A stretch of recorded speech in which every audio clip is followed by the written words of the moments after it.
Bakundwa b'Imana, banywanyi ba Action Vibes TV, kaze dusangire ifunguro y'ijambo ry'Imana kuri ino Dominika ya 13 yo mu mwaka. Igisomwa ca mbere Ekleziya igikura mu gitabo c'ubwitonzi kigabane ca mbere akarongo k'13 na k'15, tugasimbiza ku kigabane ca kabiri akarongo ka 23 na ka 24. Ishari rya shetani niryo ryakweze urupfu kw'isi. Dusengesha izaburi ya 29. Ndaguhaya Mukama kuko wambogoye, ndaguhaya kuko utampaye amenyo y'abansi. Mukama wankuye mu cobo musubiza amagara. Igisomwa ca kabiri Ekleziya ikivoma mw'ibaruwa rya kabiri umutumwa Pawulo yandikiye abakoreni kigabane c'8 akarongo k'indwi akarongo k'9 n'akarongo k'13 gushika ku k'15. Umusesekara wanyu niwunganira ubukene bwa bene wanyu.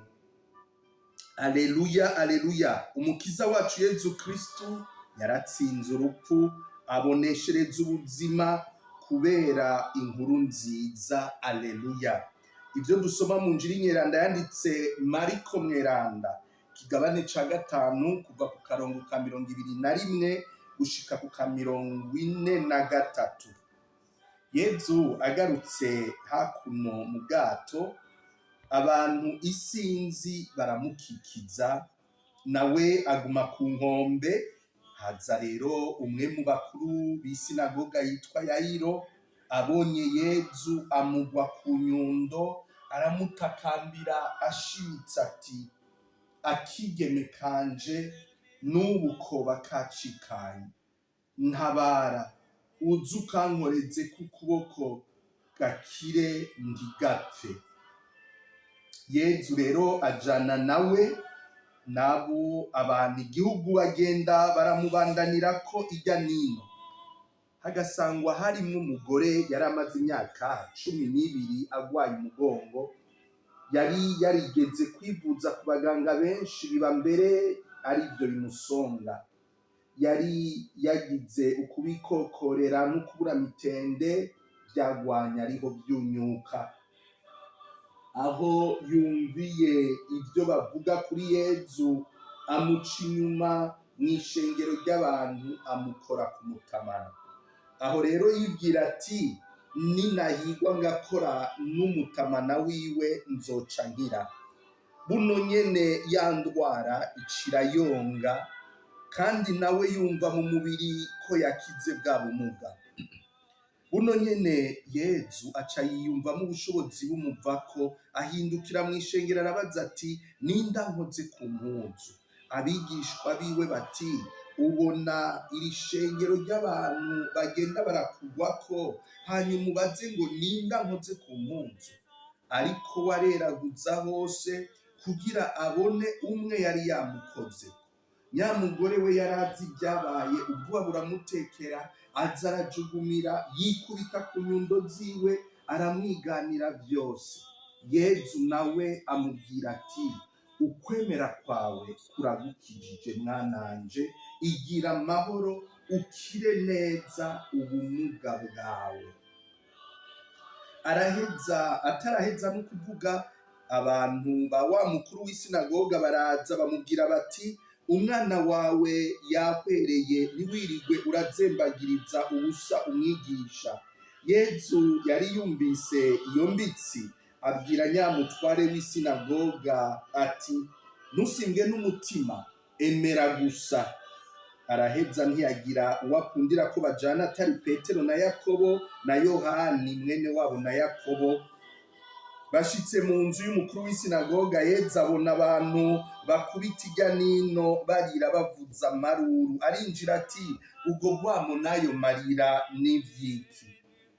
Umwana ntiyapfuye, arasinziriye. Nabo baramutwenga. We rero abataramuye bose ahasigaza se na nyina b'umwana n'abari bamuherekeje. Araheza yinjira aho bari barambitse wa mwana, amufata ukuboko aramubarira ati Tabita kumi, bivuga ngo haguruka wa mwigeme, ndabikubwirije. Buno nyene umwana arahaguruka aragendagenda, yari amaze imyaka 12. Baraheza bo barumigwa bwumigwe. Yezu arihanikiriza ashimitse ngo ntihagire ubica n'ikanda, ababwira n'ukugaburira nyamwana. Twakire twongere dukenguruke iyi nkuru nziza y'urukiza. Kristo shemezwa. Bakundwa b'Imana, bakunzi ba Action Vibes TV, umunsi w'Imana mwiza mwese, umunsi w'Imana muhire, umunsi w'Imana wose ni umunsi w'izuka, ni umunsi wo guhaguruka tuva mu rupfu. Uyu munsi ijambo ry'Imana riduhamagariye kwemera kandi iratwibutsa ibyo duhamagariwe kwemera, uwo duhamagariwe kwemera. Iyo tuvuze kwemera ni ijambo dusanzwe tumenyereye. N'umuntu arakubwira ati mbega uranyemera? No mu kibano turavuga tuti ujya muntu ariyemera, uriya wundi ariyemera, uriya wundi arashaka bamwemera. Ariko twebwe ku munsi w'Imana turazi ko ubutumire atari ubw'abasaserdoti, ubutumire si ubw'umwana w'umuntu, ubutumire ni ubw'Imana.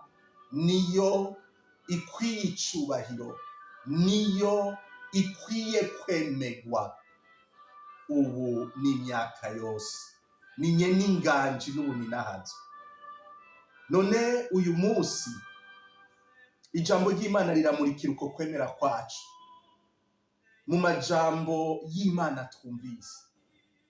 Muri iri jambo ry'ubwitonzi dukuye muri iki gitabo cyanditswe n'uyu mwitonzi, ati Imana ibyo yaremye byose ni byiza, kandi Imana yaturemeye kubaho. Ngiki ikintu ca mbere cy'ukwemera abavukanye. Ngaha hantu kwemera kwacu gukunda gutangurira gutirigana. Kuri uyu munsi w'Imana rero muvukanyi, inkuka y'imisa uza kuyiherereza muri katedrale yubatse neza, inkuka y'imisa uza kuyihimbariza muri aka gasengero muhejeje kubona Nyabworo, ata bintu bipanze neza bihari. Inkuka y'imisa uza kuyikurikiranira mw'ibohero, waramaze gukatigwa ubwo guherayo cyangwa ubw'imyaka itandukanye, wararenganije cyangwa utarenganijwe. Inkuka y'imisa uza kuyikurikiranira mu bitaro, ahari udushapere n'ahandi abasaserdoti baza kwiyungunganya, bakayigirira ahantu hadatomoye mu maso y'abantu.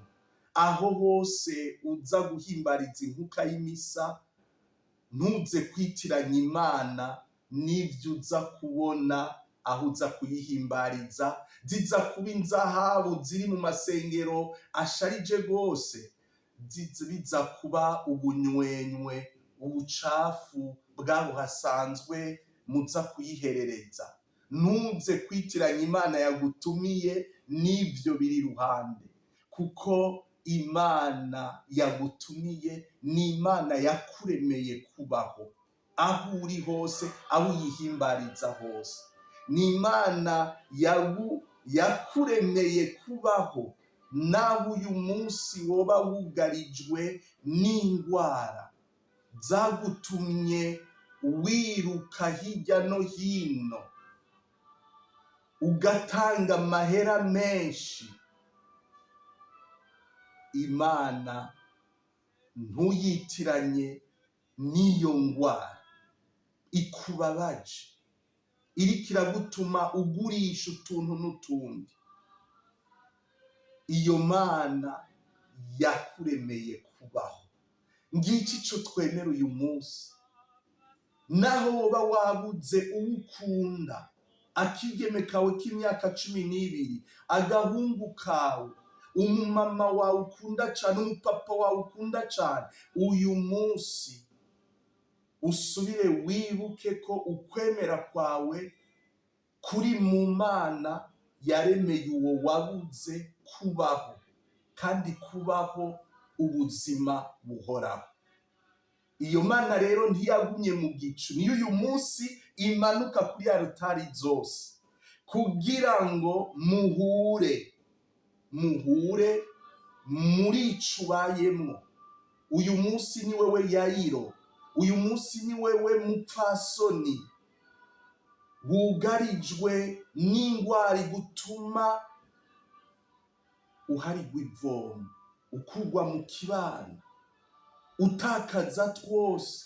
Imana iraje guhura nawe kugira ngo iguhagurutse, kugira ngo itubwire iti talita kumi, haguruka, ntimusimbwe n'umutima, emera gusa, emera ko jewe ndi Imana y'ubuzima, nabakunze gushikaho ndabarungikira jambo wanje kugira ngo uwumwemeye aronke ubuzima, kandi ubuzima bw'umwuzurira.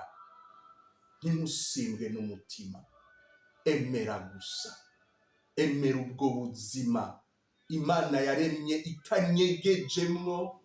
itanyegejemwo ubumara bw'ikibi, maze kubwira ijambo ubwo bumara butegwa n'ishari rya sekibi butsindwe uyu munsi mu mibiri yacu, mu rupfu rutwugarije.